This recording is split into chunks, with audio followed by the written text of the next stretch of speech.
Tuesday afternoon, it's 4 o'clock in time for Sports4CLE. Thanks for joining us. Hope you're having a good afternoon. Browns travel day to Carolina. They will have a joint practice with the Panthers tomorrow morning.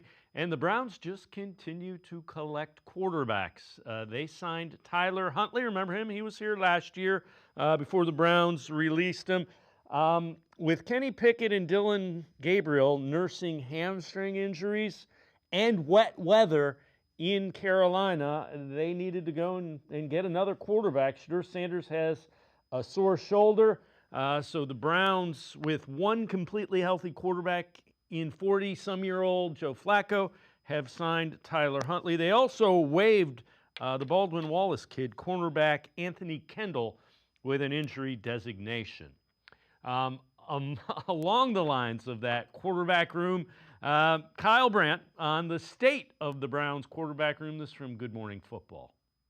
This is just absolutely the best. I love this quarterback room so much. Just when we thought it couldn't get any weirder, let me get this straight. So Shedeur's banged up, Kenny Pickett's banged up, Dylan Gabriel's banged up. The Browns have one healthy quarterback, and it's the guy who's 86 years old. That's the only guy who's healthy. Joe Flacco's the one guy who's not banged up at all. It's unbelievable. Snoop Huntley, love it. Bring them all on. This is a really, really interesting thing that just keeps getting weirder. I saw there was the report, that they were holding out Shedeur with a sore shoulder. And friend of the show, Kurt Benkert, who's got a good voice about NFL stuff, his tweet in response was, "This is what they do before a trade." And I was like, oh, that's interesting. But then I'm like, who is trading for Shedeur? Nobody wanted to draft him. Now you want to trade him now that he's injured with the Browns? What are we doing? I can't see that either. So this is endlessly fascinating, and it keeps coming back to the question is, yeah, Joe Flacco is going to start for the Browns. I thought Pickett might have had a shot, but he's injured now. And Shedeur is running with the fours. He's not even in the stratosphere of starting or getting on the field. Dylan Gabriel is someone we never even mentioned, even though he was drafted well ahead of Shedeur. Oh, he'll be on the field. Sanders' shoulder is supposedly okay. It's because he was throwing and cold and then threw again. So he was back. But again, we'll find out more.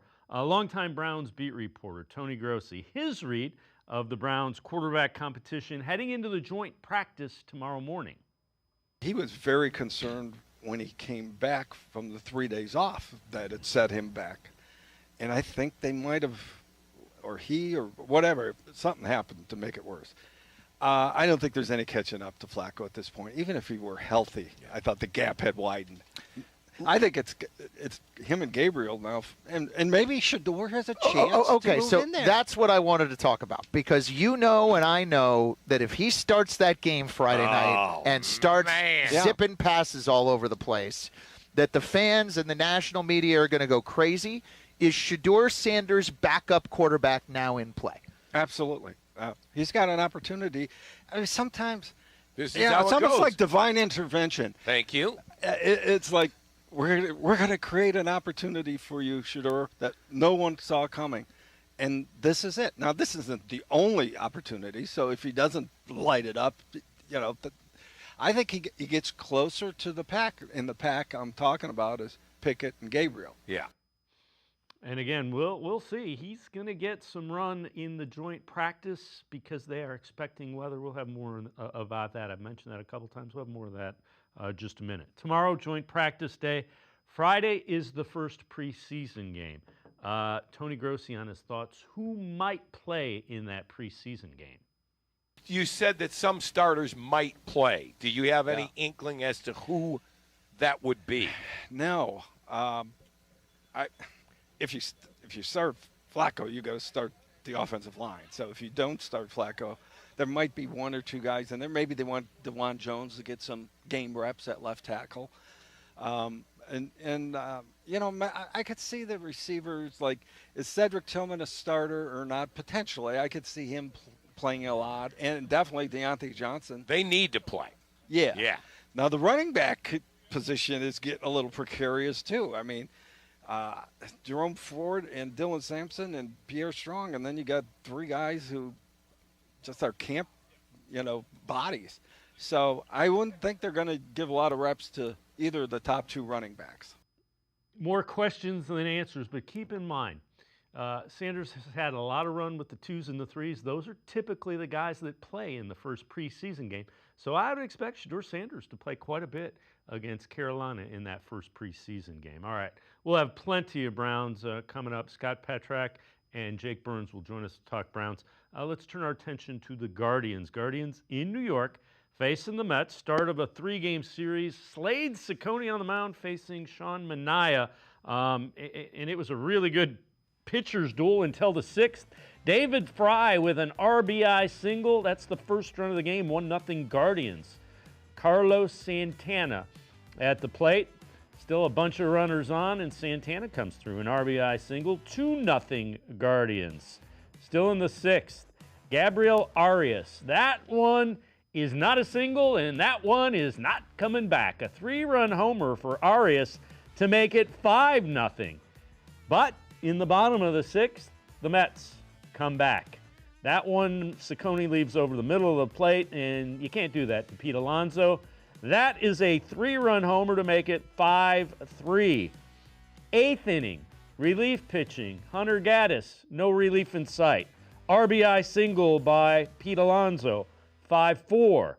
Still in the 8th, Mark Ventos. Going to go as a sacrifice fly, but it ties the game up. So Guardians blow a 5-0 lead. But in the 10th inning, David Fry with a bunt. Daniel Schneemann scores on the air. Don't know where that was going. 6-5 is the score. Gabriel Arias again. This one stays in the park, but he does his job. Gets another run home. 7-5 was the lead. That run huge because the Guardians win it 7-6 in 10 innings.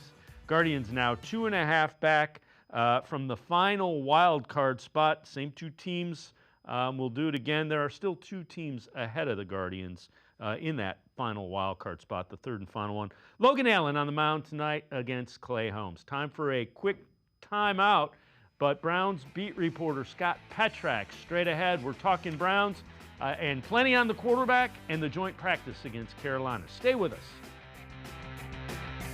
You got so much to do, it's got you feeling blue. Put a little play in your day, 'cause it's fun all over the state. So come on, great games wait for you and me, the Ohio Lottery.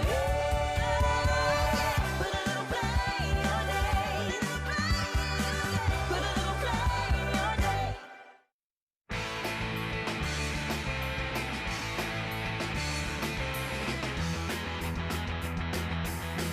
Travel day for the Browns today. They're getting ready for a joint practice in Carolina with the Panthers tomorrow morning, and they are expecting weather in Carolina.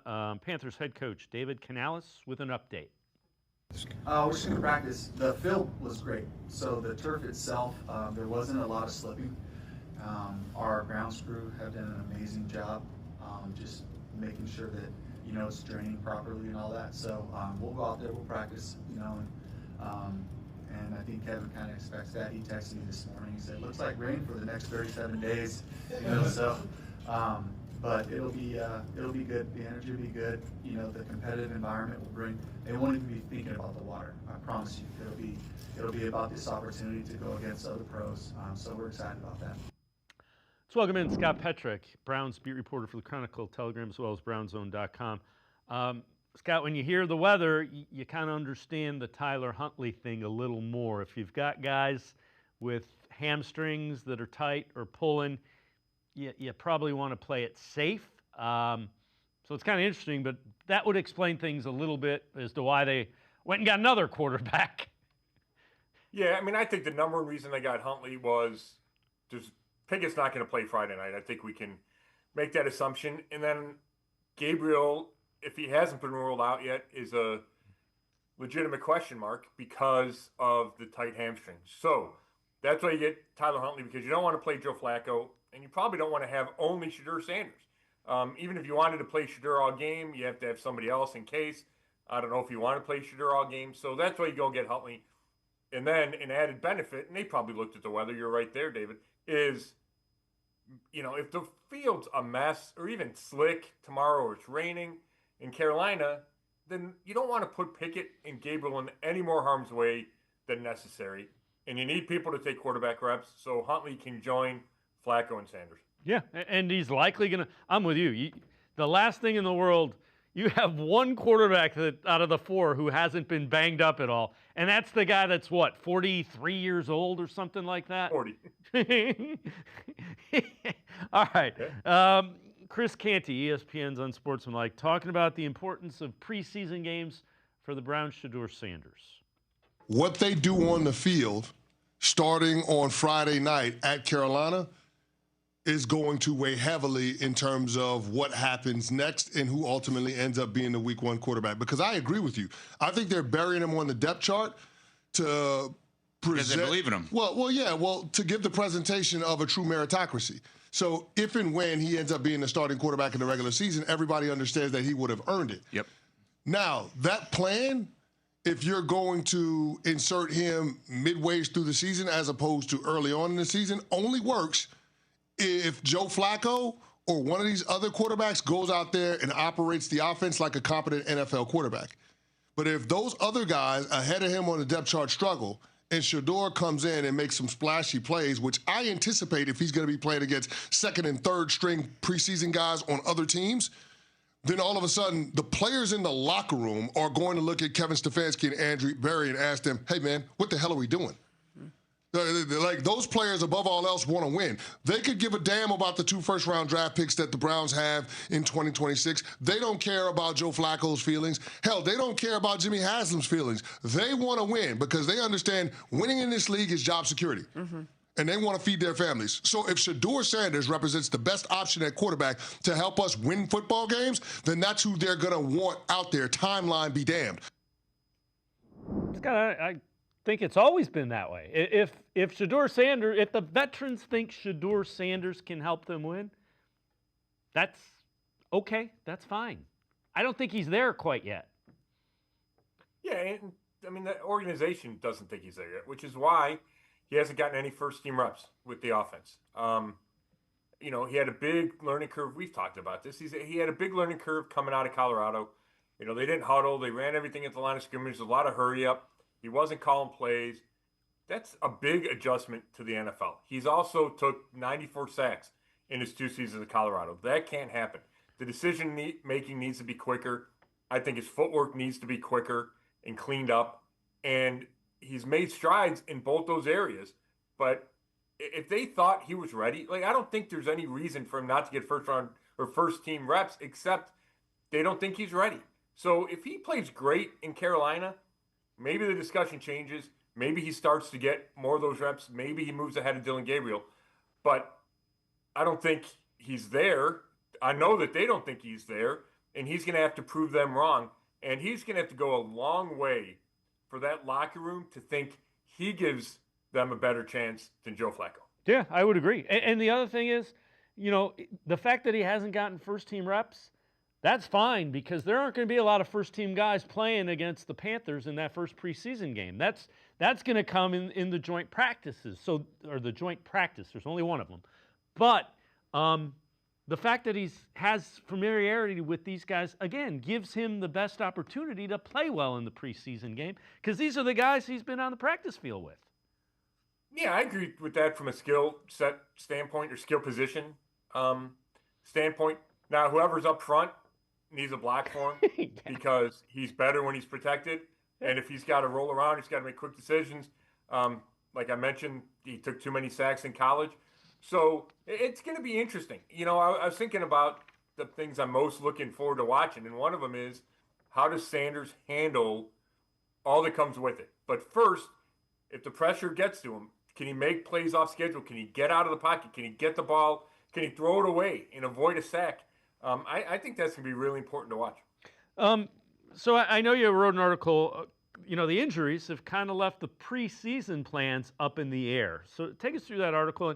And I think you would – I imagine Kevin Stefanski kind of knew Shedeur Sanders was going to play a lot in the first preseason game, either which way. Yeah, I think – and Kevin Stefanski has not said this, but I I believe the original plan was a half for Dylan Gabriel and a half for Shedeur Sanders. And you don't need to play Flacco right away. I would think that maybe DeJuan Jones is the only offensive lineman that's playing Friday night. And again, the weather could change that. Who knows? But that's how it felt. One half for each rookie. Then I think in the second game, coming off 2 joint practices in Philly, again, it's the rookies play. And then you get to that third game against the Rams, and if Stefanski really wants to see the starters out there, maybe Joe Flacco plays nearly a half. Or, he and Kenny Pickett split that if Pickett's healthy. We'll have to see. But I just feel like week 1 of the preseason, coming off 1 joint practice, it was going to be all rookies. Now, where it gets complicated is if Gabriel doesn't play. And that, like we talked about, that's why you went and got Tyler Huntley. If you didn't have Huntley, then you probably have to play Flacco for a little bit, which I don't think is what they wanted to do. So, and then the backdrop for all that is, Pickett still hasn't been in team drills with the hamstring injury that he sustained July 26th. And Dylan Gabriel was limited. He still did 1 series of team drills and 1 series of 7-on-7s Monday, but he's got a tight left hamstring. And then Sanders is back, but he stopped practicing Saturday with that sore right shoulder. So they've been dealing with some stuff at that position, and obviously that's the most important position. So I know you also wrote another article. Kenny Pickett still kind of determined to win that starting quarterback job with the time that he's missed. Take us through that article and how realistic do you think that is at this point in time? Yeah, I mean, I thought Kenny was really blunt and honest when we talked to him on Saturday because, I think you could just make the assumption that he missed 3 practices, and then the last 2 he was limited and didn't do any team drills, right? And those are the most important, parts of practice of team drills. So let's call it 3/5 that he's missed. There's no way you look at that and say in a tight battle, and I feel it was tight between him and Joe Flacco, that doesn't hurt Kenny Pickett. And he admitted that. He goes, any reps I'm missing, it hurts his cause. It's lost ground, I think is how he phrased it. And he needs to get back as fast as possible. Like, that's what he said.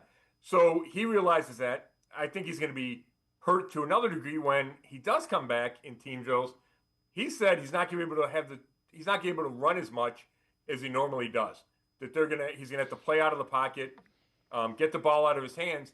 And I thought that was the one significant edge besides age and youth that he had over Joe Flacco was the ability to make plays with his feet. And we saw some of that in camp already. A big scramble up the middle for 40 or 50 or 60 yards.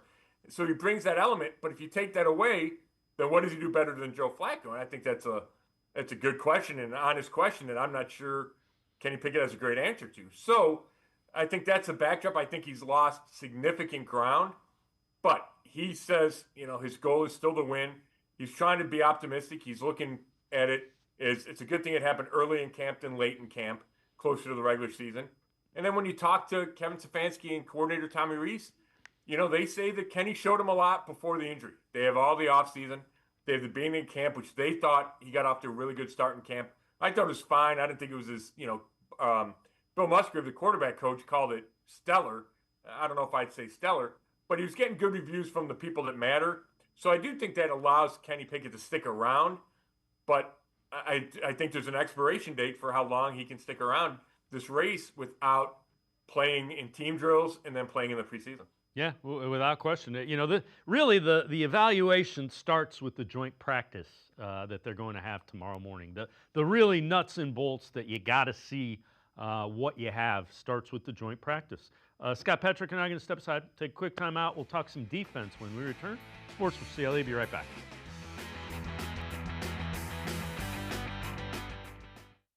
Come back to go forward. Back to learning new things. Back to pursuing your dreams. Tri-C has flexible learning options to fit your life. And every year, more than 1,000 local companies provide Tri-C students with real-world learning. The right education can boost your lifetime earning power by hundreds of thousands of dollars. Start now with a college education you can afford. Tri-C, where futures begin.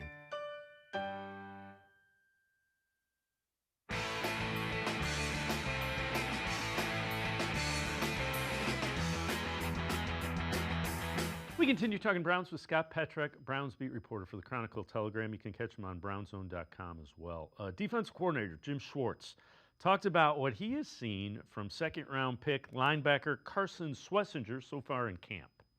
We could be a long time talking about Carson because with Jordan Hicks' retirement, it really accelerated his timeline of getting him. But everything we've asked from him, not only has he been able to do, but he's done a better job than maybe what we expected. He's got great size. He's got great quickness. He's got great speed. He's got great instincts. And he's made just as many mistakes as any other rookie. But he has not made any repeat mistakes. And I think you guys have seen some of the physicality that he's brought to our practices. His communication is much improved. A college guy coming in, it's a different communication than in college, because a lot of colleges, they look over for the signal. Nobody really says anything. Here, he's a rookie. He's got to command the huddle. He's got to make calls and do a lot more things like that. And he's excelled in all those things. Really, really excited for him. Scott, I know you wrote an article about Schlesinger. Take us through that. Take us through the article you wrote on him. Yeah, I'm working on another longer one now. I talked to him in the offseason just about growing up and walking on at UCLA. But the one I wrote last week, it focused mainly on what struck me, we're 2 weeks into training camp, is how many times, unprompted, people have raved about Carson Schlesinger. And, I think Grant Delpit, the safety, brought him up. And, Jimmy Haslam mentioned him when he was talking about the rookies. And the point is, he stood out. Like, it's been obvious that he's making plays. You can see him in the middle of that defense calling the plays, which, is rare and impressive for a rookie to do that. And, Schwartz mentioned the physicality, and that shows up from, he knocked Dylan Sampson off his feet on one play. It wasn't a tackle drill. He just hit him hard with the shoulder, and he went down in an inside run play. And then I was watching a special teams drill the other day, and he just had good rep after good rep. Now, there's one where he lost, and he kind of got pancaked a little bit. But overall, he showed great quickness, great physicality. So, on a defense, it's lost some key pieces. Jordan Hicks, J.O.K., Martin Emerson Jr. It's going to be big for Carson Schlesinger to continue on this path because it looks like he's going to have an immediate positive impact. So you mentioned the loss of Emerson. So you also wrote an article about Greg Newsome. Take us through that and how Newsome's approaching this season. He's in a contract year. He's fifth-year option, and then he's not under contract next year. No, and I wrote this before he banged up the shoulder the other day, which doesn't seem like it's going to be that serious. I talked to him real quick on the way off the field after practice. He said I should be good. He was wearing a helmet yesterday. I don't think he did anything, but he's on the field with the helmet. So that's a really good sign. But what the biggest difference from last year to this year with Greg Newsome is he's healthy in camp. He missed all of camp last year with surgery to repair a torn hamstring. Then he rushed it back so he'd be ready week one. Said he never felt healthy 100% all year. Plus, he missed all those training camp and preseason reps. He said it's really hard going into week one when you haven't gone against, Jerry Jeudy and at the time Amari Cooper and David Njoku. When you haven't had those reps against quality opponents, it's really hard to then turn it on week one against, the Dallas Cowboys and CeeDee Lamb and everybody they have. So it was a tough year for him. I thought he struggled, on the field. There were good spots, but it was an inconsistent year for him. And he felt great about being healthy. He feels great where his game is, and he's gotten off to a strong start in camp. Before the shoulder, I thought he was playing really well. And now his role just becomes even more important. He was already going to be probably your number 2 corner. He was running ahead of Martin Emerson Jr., but then he would have slid inside in nickel packages and played outside and then inside. Well, now he's going to be your number 2 corner on the outside with Emerson gone all year. So you're going to get a great examination of Greg Newsome, the corner, and it'll show the Browns whether or not they should keep him as a free agent because he is in the last year of the contract, like you said, or whether the league feels like this guy, is a corner that deserves a huge contract. So he said he wants to be a Brown for life. He wants to stay. And, his name's come up in trade rumors the last couple of off seasons. He said he ignores it, but every time he or his agent talks to Andrew Berry or ownership, they tell him they love him. So he believes them when they say that. And if you have that support, then you go out and play well this year, then there is a chance to have to get a big contract to stay put. All right, before we go to break, Jim Schwartz talking about the Browns' defensive line as a unit. We have great competition at defensive end in particular. We got a lot of guys that have started a lot of games in the NFL. You mentioned Zay, you mentioned Alex, put Cam Thomas out there, who's had an outstanding camp, put Julian out there, who's had an outstanding camp. KJ, new to us, he made a play the other day. He's been physical for us. All those guys are going to play in the NFL. And it's going to make us better, the competition that they bring, because they got to be on their game every day or somebody else is going to be. So we want to see physicality out of those guys. Those guys you mentioned are both physical players for us. Zay had a play in practice the other day where he literally took 3 blockers and knocked them back into the backfield. It was a tackle for a loss on a play. When we're doing that, when we're being disruptive up front, we're going to get those lost yardage plays. We're going to be around the quarterback. But you know, if you're just somebody coming out to watch practice, that competition is something to watch, because like you roll through and we'll have our end of practice extra reps. We'll have guys that are running third team. I really don't care what group you're running in. It's all about getting reps. But you're seeing veteran players in those that are out there trying to improve and trying to prove themselves. I think it's outstanding for us, and I'm excited to watch all those guys play. I'm rooting for all of them. And like I said, I think all those guys will end up on teams and probably all getting significant play time this year. So, Scott, let's throw Mason Graham, who's had a pretty good camp, Malik Collins, who I think gets overlooked. You got Shelby Harris. You got Michael Hall, who we haven't even talked about. Those are the tackles. How good can this defensive line group be? And Jim Schwartz is not a guy that, inflates what he thinks of his positional guys. Yeah, I mean, it can be really good. Defensive tackle they need. Shelby Harris to not play like a 33-year-old. They need Mason Graham to play like the number 5 overall pick. And then you need Mike Hall Jr. to come back. And we haven't seen him yet. He's still rehabbing that knee. So that's key, because I feel like there may be a half a guy short if Hall's not healthy and available. And then you go to the end spot, and obviously we just heard Schwartz rave about it. It's interesting. You have Myles Garrett, who's the best of the best. Then you have a bunch of guys, and he's right. Like, I think all those guys are NFL players. The question is, do you have that guy opposite Myles Garrett that threatens defenses or that takes advantage of all the attention paid to Myles Garrett? And I feel like that's still a little bit unproven. Alex Wright's good. He's starting to come on, but then he missed most of last year with that torn triceps. Isaiah McGuire, we've seen a little bit of flashes in his 2 years.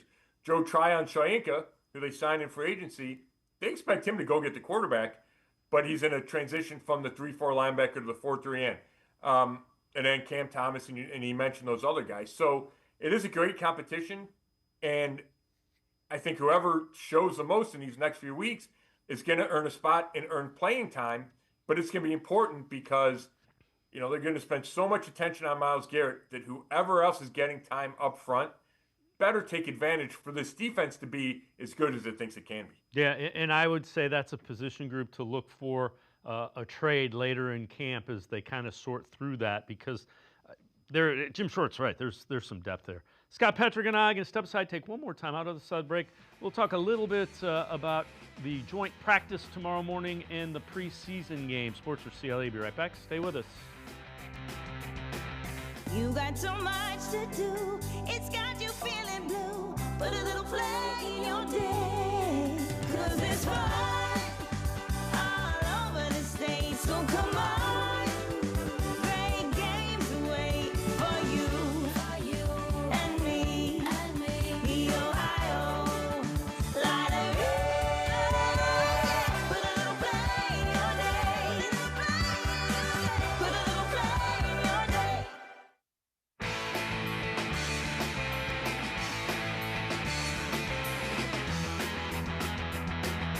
We continue talking Browns with Scott Petrick, Browns beat reporter from the Chronicle-Telegram, as well as BrownsZone.com. Luke Floria, take a look at this.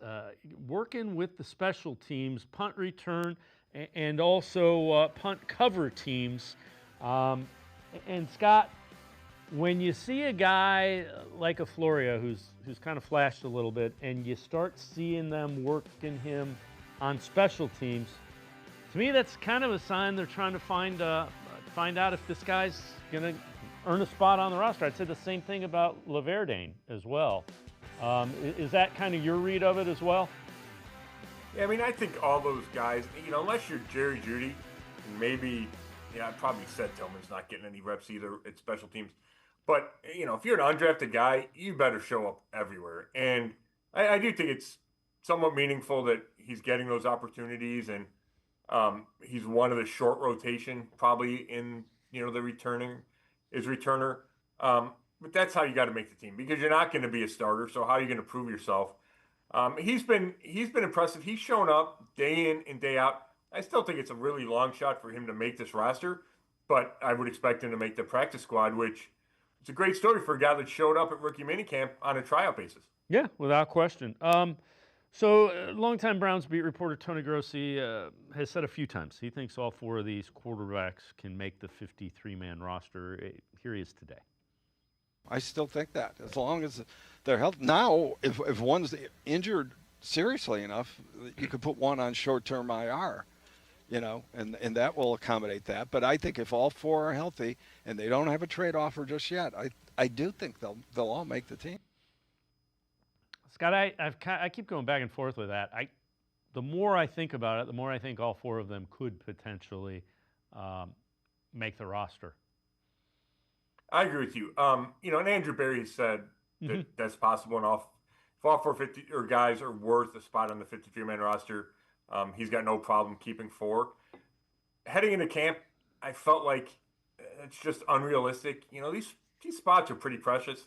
Do you want to use four on quarterback, even though we know quarterback's important? But to me, the decision comes down to, is Dylan Gabriel ready to be your number 2 week 1? And if he's not, and I don't think he's looked like he is, then you got to keep the veterans, because, I don't think they're cutting you the rookie. So then it comes down to which veteran, or, do you get rid of the veteran that loses a starting job? And if you're not ready to play a rookie week 1, then you can't do that. You got to keep all four. So right now, I would say they keep all four. The other thing that, as we talk through this, would you play Joe Flacco in preseason? I'm normally a guy that is like, yeah, you got to play your starters at least a quarter. But the more I look at it, and I think it comes back to what you're saying, do you think Kenny Pickett or one of the rookies can fill in? Because if you put Flacco out there and he gets banged up, Yeah, if you trusted Kenny Pickett to be healthy week 1 and you knew you're going to keep all four, then I would listen to Joe Flacco. I'm not a huge, hey, you need to play in the preseason guy. I think we see it work both ways. I know the Browns have a different focus this training camp, that in this preseason, that it's a lot about getting ready for week 1, and we've seen the live tackling in practice, and we've seen, increased intensity and urgency, and I get it. So I would let Joe Flacco decide. If I were Kevin Stefanski, I'd ask him, hey, do you want to play against the Rams for a quarter or a quarter and a half? And if Joe said, yeah, I want the reps and I want, quote unquote game reps, I would give it to him, but that means you got to protect him. So you got to play your starting offensive line. So there's a lot that goes into that decision, but I think I would leave it in Joe's hands. Yeah. Again, if you're playing the starting offensive line, you also, you got to figure out, is it Ford? Is it Sampson? Can we see what they look like at game speed against different opponents? So there's so many levels to that. I know you wrote an article about Flacco and the turnovers, and that's always something that kind of hits you in the face with Flacco. Yeah, I thought he was really open about it. He said he's thrown too many the last couple of years. He said he still doesn't think of himself as a guy that turns it over a ton. Now, if you go look at his career, he has thrown a good number of interceptions. I think it was at least 10 in all, however long he started in Baltimore. A decade run in Baltimore. I think it was at least 10 every year. He threw 22 one season. And that's part of who he is. Big arm, thinks he can fit it in windows, gives you a chance to make explosive plays. So you got to take some of the bad with the good.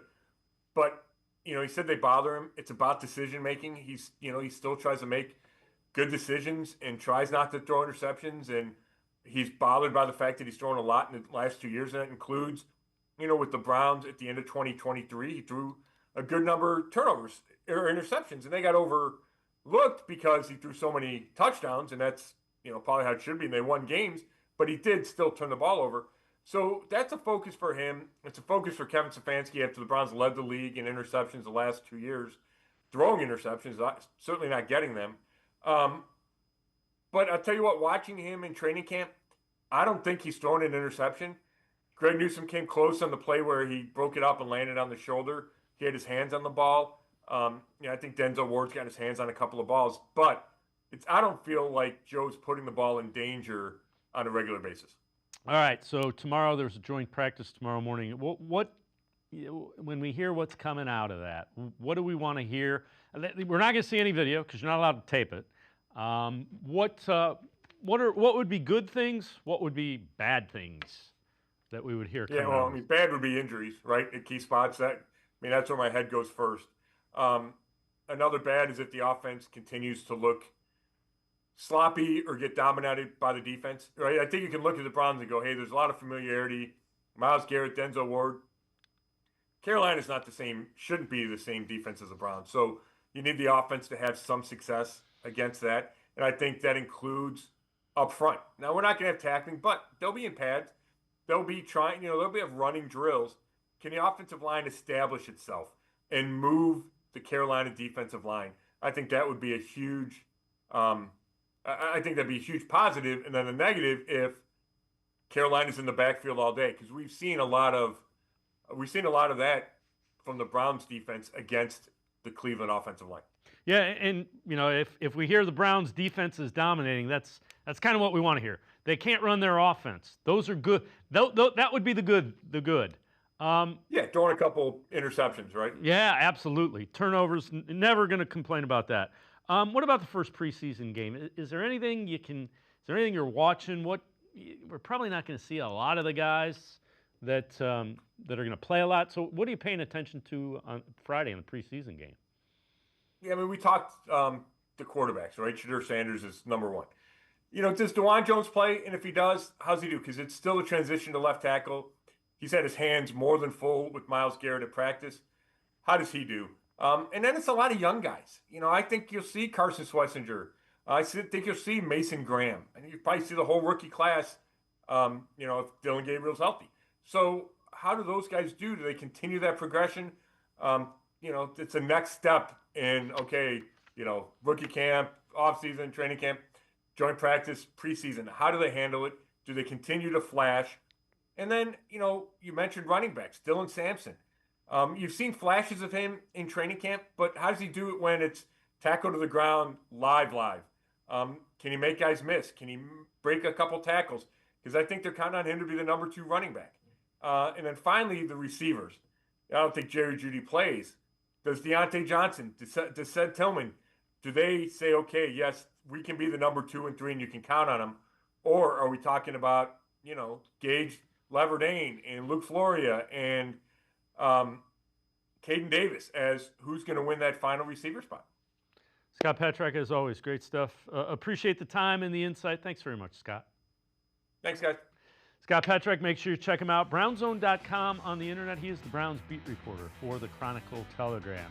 We're going to step aside, take a quick timeout. Jake Burns from BrownsFilmBreakdown.com straight ahead.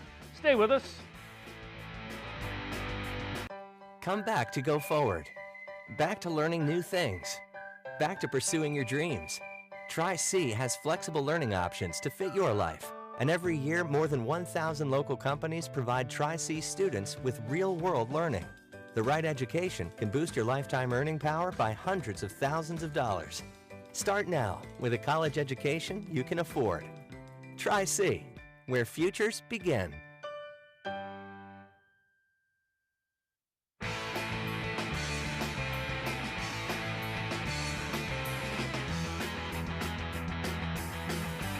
We continue talking Browns on Sports4CLE. Let's welcome in Jake Burns from BrownsFilmBreakdown.com.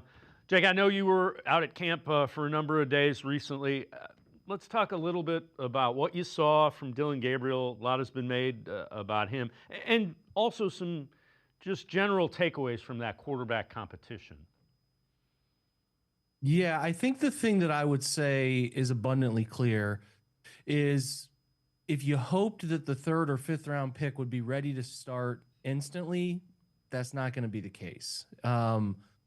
Really what I think you've seen, and largely because Flacco has just a leg up on experience, he's been also around Kevin for a little bit of period of time, that stuff plays in his favor. Not that Joe has done anything to wow the competition or sort of blow it away, but he's just been the most consistent.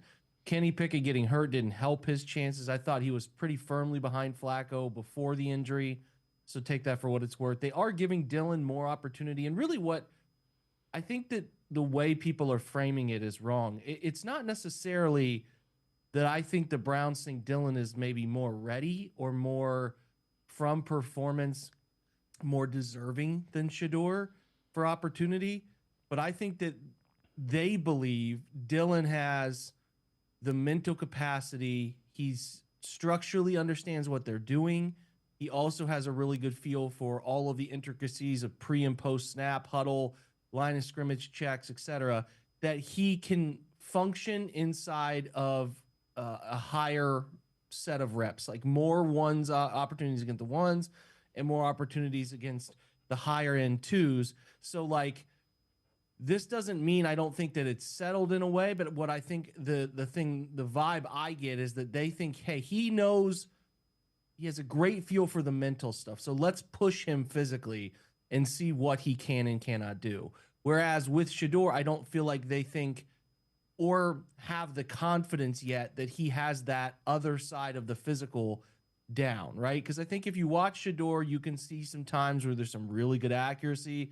There's some really good decision making. There's also times where he's slow. I think his eyes aren't in the right place. He drifts in the pocket. He'll take some negative plays, all of which was, a part of his Colorado tape experience. But where I'm at with it is people are trying to like pit the two younger quarterbacks against each other. And why is he getting reps and he's not? I think the idea has always been for Shedeur, at least in my opinion, to bring him on at the pace that makes the most sense for him when he reaches those reps at the highest level. There's no thinking about the mental side of it, and it's just playing. It's just foot on the gas, let the traits show, do it. Whereas I think with Dillon, and this comes from his experience at both Oklahoma UCF, then Oklahoma, then Oregon, he's just been around a lot of football. So the ability to absorb, and this is everything you've heard about him. I mean, I talked to his offensive coordinator at Oregon. Like, he has a very keen sense of football knowledge.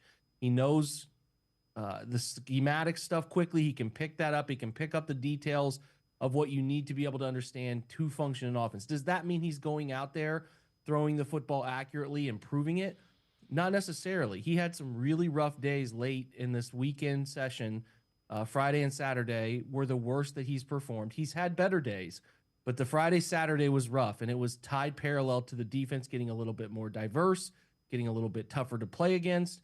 And I think obviously some increased reps with the ones as Kenny Pickett had to take the time off also aided in some of those struggles. But that is natural. He's a third-round pick. I know he's seen a lot of football. He's older, but these are guys with warts, right? Like, he has to navigate. Dillon has so much to navigate to become an NFL quarterback at a high level quickly. And it's clear that he's not doing well enough with that. But what I will just kind of reiterate here is that there's nothing defined right now. Like, Shedeur is obviously working through what he needs to work through at the pace he needs to work through it. I don't think the Browns want to break him. The worst thing you can do is put him out there against the ones, high-end twos consistently, and he doesn't know what he's doing. He loses confidence himself. His teammates lose confidence in him, et cetera, et cetera. So bringing him on slowly, I think, is a smart thing to do. They're also challenging Dillon. Is this a kid that's ready to go? Yeah, the mental stuff's impressive. The whiteboard stuff's impressive. But can he do the physical stuff? Let's exert a lot of energy into figuring that out. I think the answer has crystallized, in my opinion. But I understand where they're coming from with the process that they're getting to. And I know people want more and more and more. And a lot of folks who believe in Shedeur want more and more and more. I think it's, again, 5th round pick. Let's have some patience. and give them an opportunity to give him the opportunity at the right time. I think that's the whole thing here, because forcing a 5th rounder onto the field in week 1 against Cincinnati, what are we doing? Why would you do that? That's just if he's not ready based on your experiences with him in the whiteboard sessions, in the film room sessions, and on the field, if he's not ready quite yet, why rush it? Let's get the mental caught up with the physical and see what happens from there. Yeah, and he's going to get an opportunity solely based on health if they don't coming up here in the joint practices and preseason. So he will get a shot pretty early. He has. I mean, yeah. It's a matter of like we can't totally predict everything from now until Friday. Obviously, Kenny's missed a week and hadn't really done much of anything outside of some individual drill throws. But sort of Monday session, I was surprised because both were cast as limited, but both Kenny and this is the first time I'd seen Kenny Pickett do this stuff in a minute. It had been a while. So Kenny and Dylan both operated inside 7-on-7 periods and some of the team periods. When they really went live, when they were doing like a less than 30-second drill to try to hit a first down and get into field goal range, they didn't play either of those guys because it was more competition-based, really live, get after it. But the 11-on-11, which was, structurally just more of like a thud, used to call them thud them up. You're not bringing anybody to the ground.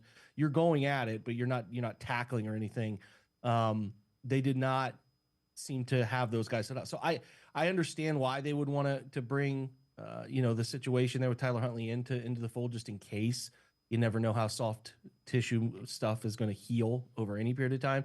But at this point, yeah, I think you're right, David. Like they're probably going to give Shedeur some meaningful reps, and if it trends in this direction, he would get those in like the second quarter, maybe the second and third quarter, something like that. All right. I know you've kind of addressed this on BrownsFilmBreakdown.com. Secret that unlocks Kevin Stefanski wins in Cleveland. Take us through that. Right. Well, this came from a subscriber we have at our site who alluded to the fact that when the Browns get average quarterback play, now there's a lot of variables to that, right? There's breaking it down by maybe the grade that Pro Football Focus applies to them, or in this case we use passer rating as a justification for what average is, and we broke it down year by year. When the Browns get quarterback play that is just league average, okay, so I'm not talking about having a better quarterback day than the other team on that day. This is more isolated to if the Browns just themselves get average quarterback play.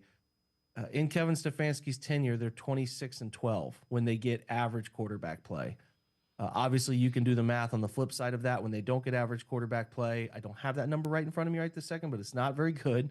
And in particular, the years that they went to the playoffs, they were 13-1 when they had an average quarterback rating or above. So I think the hunt for the Browns to find consistently average to above average quarterback play, you break it down into that formula, you can certainly see why people feel that way. And, and this is, again, some of this is not to say that the other team's quarterback doesn't light it up, but this is just kind of isolating it to specifically if the Browns office can get average quarterback play, they typically yield themselves a higher, rate of time of possession and all of that stuff that helps that defense do what they do best. So, yeah, it's nothing crazy here. You probably look at the stat and say, oh, that makes sense. But it's just an indication of like they don't need everybody wants a top 5 quarterback, but they don't need a top 5 quarterback to find success. And if they can get that more consistently, does anybody in-house right now do that this year? Remains to be seen. But if they can get that, whether this year or figuring it out next year where they got a little bit more ammunition, yeah, that's a chance where you can like point at this fact and say, hey, this is the case. They can get there from here. So I'm curious as your take on the undrafted free agent wide receivers that the Browns have on the 53-man rush. Think any of these guys can stick? There's Floria, Larverdane, Keyshawn Johnson, Cade McDonald. The first two have been the ones that stood out to me the most. So Gage Larverdane, and he wears number 84. You've probably seen him on several highlights. The wide receiver's tricky, Dave, because they work through like, hey, there are these number of X's, these number of Z's, and if you don't know what I'm talking about, they alphabetize positions and playbooks. So like you're not just a wide receiver or a slot wide receiver. You usually have a letter associated with you. So you're either a Z, which is a split end, usually off the ball to the wide side of the field. An X is usually into the boundary on the line of scrimmage. Usually has to be like what they call your ball winner, who can go up and get the football, run those tough, difficult routes, have guys hanging all over them. Z is a bit more of a twitchier player who can move in motion, do some different things. Then you got a slot. Usually it's either F or we used to call it H back when I was playing. But yeah, so they kind of rotate those guys through and like, hey, you just ran a downfield route. Let's get you out. Let's bring the next guy. So it's hard to be super specific about, hey, this guy's playing with this team consistently, right?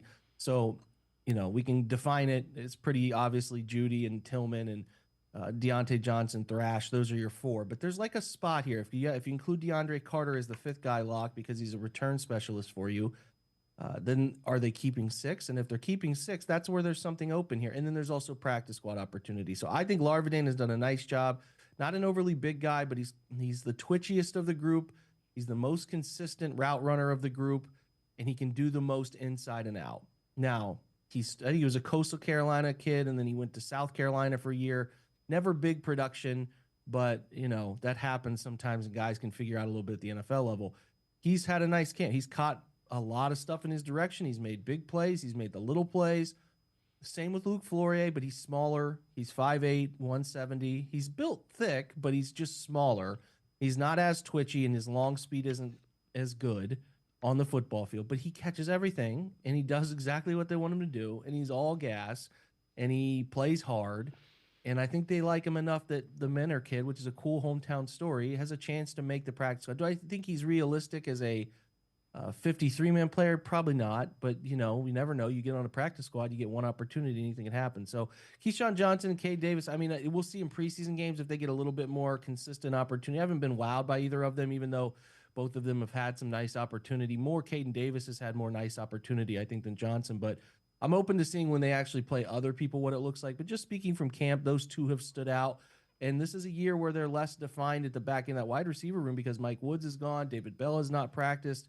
We don't know what that situation looks like. So, yeah, there's a spot to be had there. And then there's obviously a really cool job in the NFL as a practice squad player where you get paid pretty handsomely to stay around town and show up for practices. So, yeah, there's good opportunity for those guys. Jake Burns from BrownsFilmBreakdown.com and I are going to step aside, take a quick time out. Other side of the break, Jake will break down some of the potential uses of rookie tight end Harold Finn in Sports for CLE. Be right back. Stay with us. You got so much to do, it's got you feeling blue. Put a little play in your day, 'cause it's fun all over the state. So come on, great games await for you and me, the Ohio Lottery. Put a little play in your day, put a little play in your day.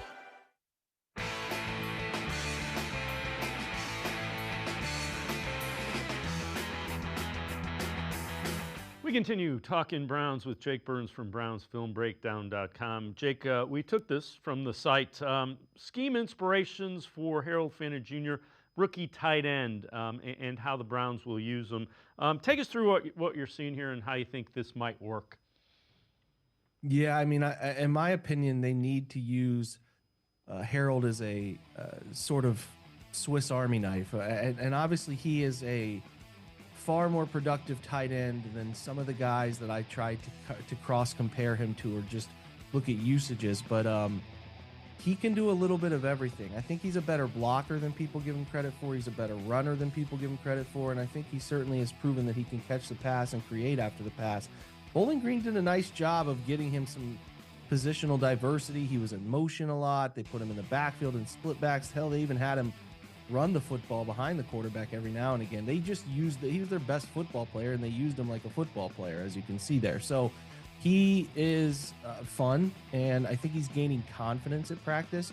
They are using him in a lot of their 12 personnel looks. They're using him and David. They'll get Blake Whiteheart involved, and then Brendan Bates can get involved a little too. Those are the four I think make the roster. But as you see from Fannin, he's doing this at camp. He's in the slot a little bit. He's in the backfield a little bit as a traditional fullback or a split back look, or he'll slide outside and play some wide receiver. So I wanted to look at, like, you'll see 44 there go in motion down the line from a tight end wing alignment.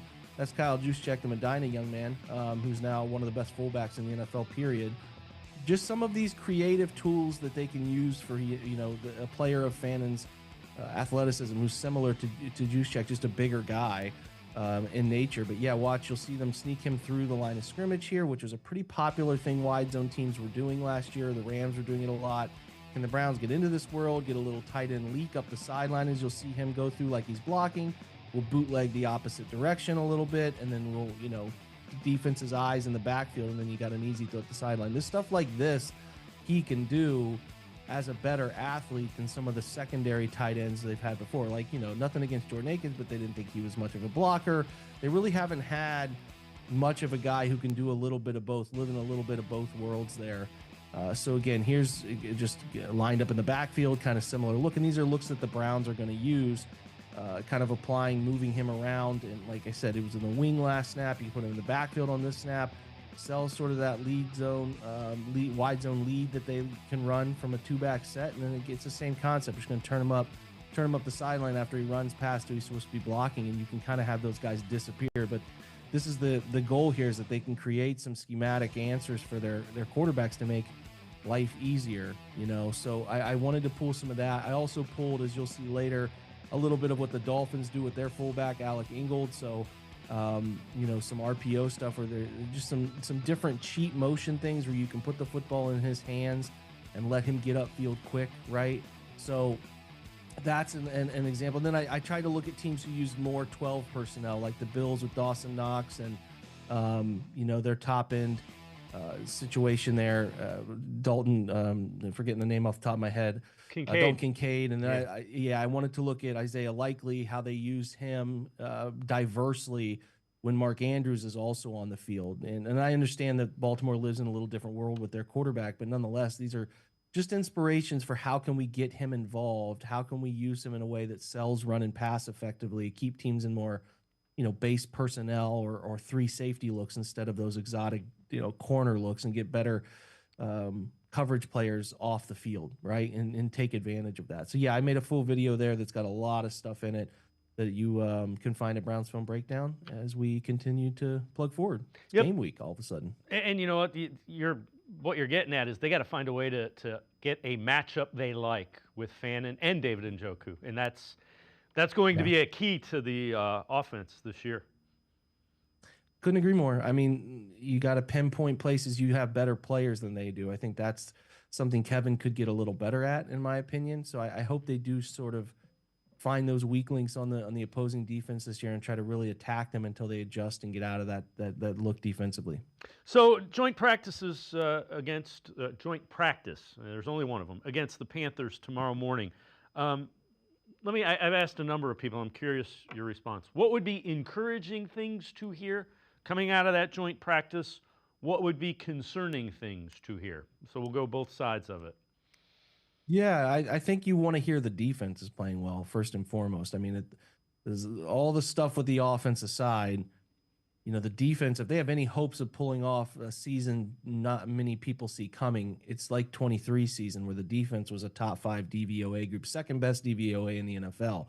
So you would like to hear that they've got Bryce Young and Carolina's offense in trouble. They're playing high energy football, and all of that stuff would be exactly what you want to hear. Concerning would be if the defense is giving up bigger plays, right? Because you want them to avoid those and kind of throttle that, funnel those footballs into the middle of the field like they like to do. And we'll see if Grant Delpit participates. He did do a little bit of 7-on-7 for the first time in a week, so there's a chance he could participate, but I would lean toward probably no there still. But yeah, you want to hear defense playing well, and then you want to hear the offense is just taking care of the football. You don't want to hear that they're turning it over a lot, right? They've thrown 3 or 4 interceptions on the day, and what you would like to hear is that they're running it well. That's certainly what you would like to hear. If they're not running it well, you hear maybe quarterbacks are throwing it into Carolina hands too often. That's the stuff. It's like, all right, well, the formula is running it and obviously being able to take care of it on the defensive side and get back to a dominant fashion there. So you want to hear those trends kind of keep in line, whereas I don't think they're going to go in this session, or Philly, who's obviously significantly better next week when they go to joint practices with them. You're probably not going to hear much about the Browns winning the skill position one-on-ones and stuff like that. That's just not a very likely outcome based on where their roster is this year. So paying attention less to that and more what the cohesive nature of the team sessions look like. Tell us where folks can find you again, brownsfilmbreakdown.com, and what exactly it is. Yeah, it's a film-based community of Browns fans who care about the deep details, the X's and O's, and all of that stuff is the way to put it, right? We just go beyond the surface level. We try to do that and get like-minded fans into our group. It's a daily podcast, newsletter. We do some film rooms, and Substack app is great. Good community that forms in there, and the chat forums that go to that. And yeah, we really like what we built. So it's just, again, brownsfilmbreakdown.com. Always great stuff. Appreciate it, Jake. Thanks very much. Thanks for having me, guys. Again, Jake Burns, brownsfilmbreakdown.com is the place. Make sure you check it out. Always really good and insightful X's and O's from Jake. That's going to do it for this edition of Sports for CLE. We'll see you back here tomorrow at 4 o'clock. Have a great night, everybody. See you tomorrow at 4 on Sports for CLE.